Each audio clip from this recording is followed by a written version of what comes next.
Welcome to the Ward FM briefing, where we look at real world building incidents and the lessons they hold for facility and property managers. Today's stories cover 5 different parts of facility management. We look at roof safety, aging batteries, electricity resilience, dangerous chemicals, and commercial property security and rooftop solar. We also have 2 South African developments. Our first story comes from Los Angeles in the United States. 3 roofing contractors have been cited after a worker fell from a roof and died. The worker was repairing a leak on a 2-story building. He fell about 24 feet. The OSH says the workers did not have the required fall protection. Inspectors also found problems with the ladder training, first aid arrangements, and heat safety training. They proposed penalties against the 3 companies, totaled more than $280,000. 2 companies have appealed. A separate investigation is still open. This case gives facility managers an important warning. Appointing a contractor does not end the property manager's responsibility. Before anyone goes onto a roof, the work must be properly planned. Ask who's in charge of safety. Check the risk assessment and the work method. Confirm other workers will be protected from falling.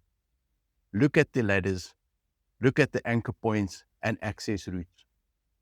Also check what is below the work area. Customers, employees, and vehicles may need to be kept away. A contractor may arrive to fix what appears to be a small leak, but the short job can still cause a fatal fall. Do not approve roof access simply because the contractor has worked on the roof before you. Check the controls each time. Our second story comes from South Africa.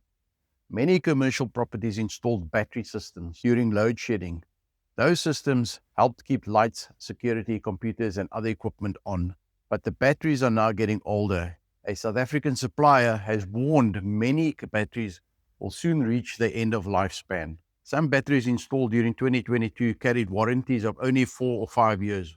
Older systems are also reaching end of 10-year warranty periods. Supply says that many battery brands do not have proper repair centers in South Africa. That figure is an industry claim and has not been confirmed by any national audit. But the maintenance problem is real.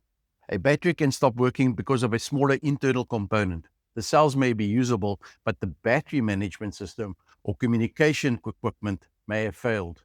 If no replacement parts are available, the building owner may have to replace the complete battery. This can create a larger unexpected cost.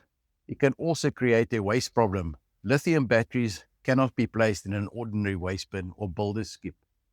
Damaged batteries can overheat and catch fire. They must be removed, transported, and recycled correctly.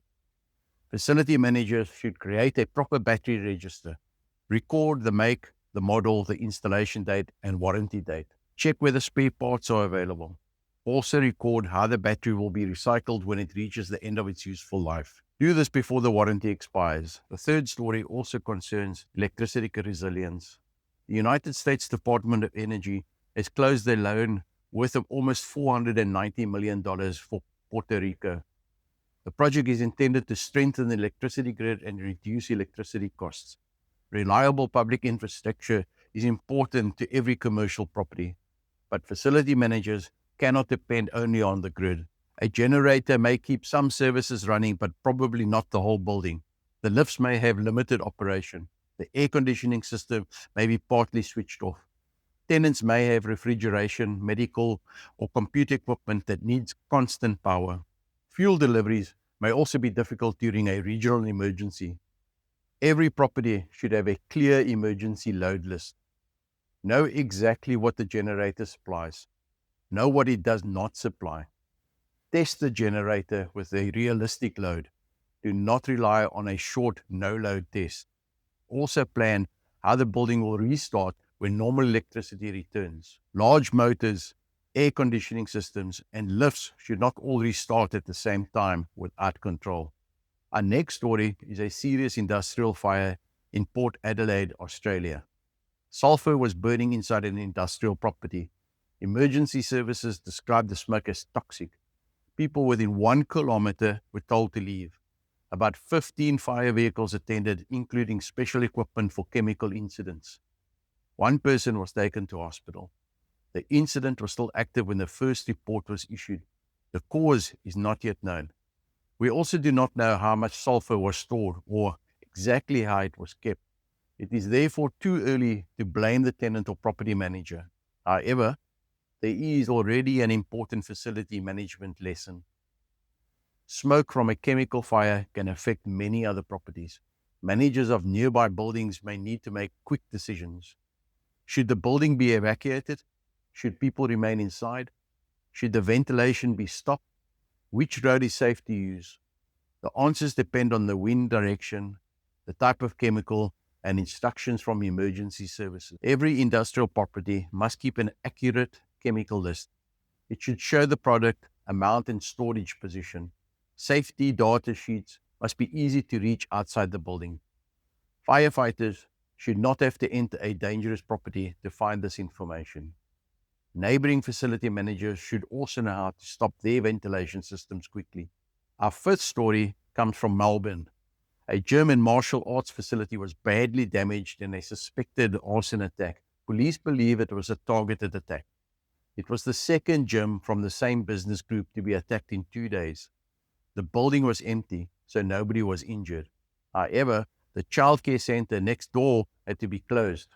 More than 100 families were affected. This incident shows why security information must be shared across a property group. If one branch is attacked, every other branch should receive a warning. Landlords should also be informed. Security patrols need to be increased. CCTV, alarms and gates, and outside lighting should also be checked. Waste and other items that can burn should be removed from outside walls. Neighboring tenants may also need to change their opening or security arrangements. Employees should never confront suspected attackers. They should move to safety, call the police, and provide clear information. Our final story is about commercial solar. Australia plans to extend financial support to larger solar systems. The current limit of 100 kilowatts is expected to increase to 1 megawatt. The government believes this could reduce installation costs by about 20%. The scheme could benefit supermarkets, warehouses, factories, and other commercial properties. But cheaper solar is not automatically good solar. The roof must be checked first. How old is the waterproofing?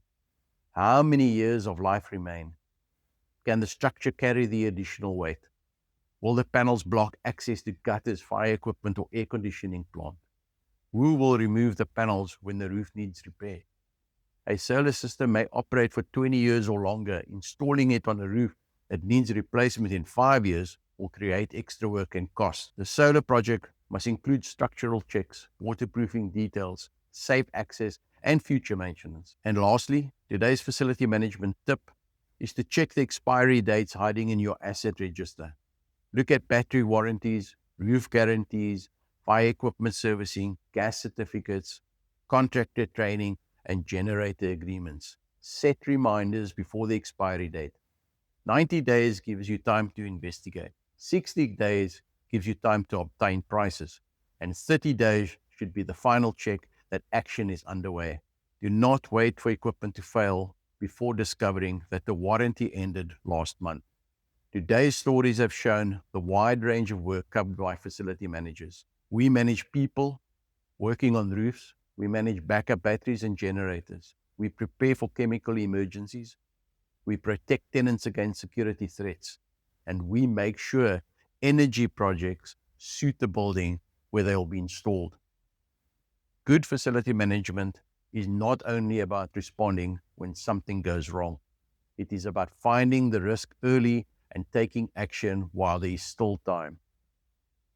If you found this briefing useful, please subscribe to the Ward FM briefing. For practical facility management guidance, training, and support, you can also visit our website, Ward Facility Management, at wardfm.com. Thank you for watching.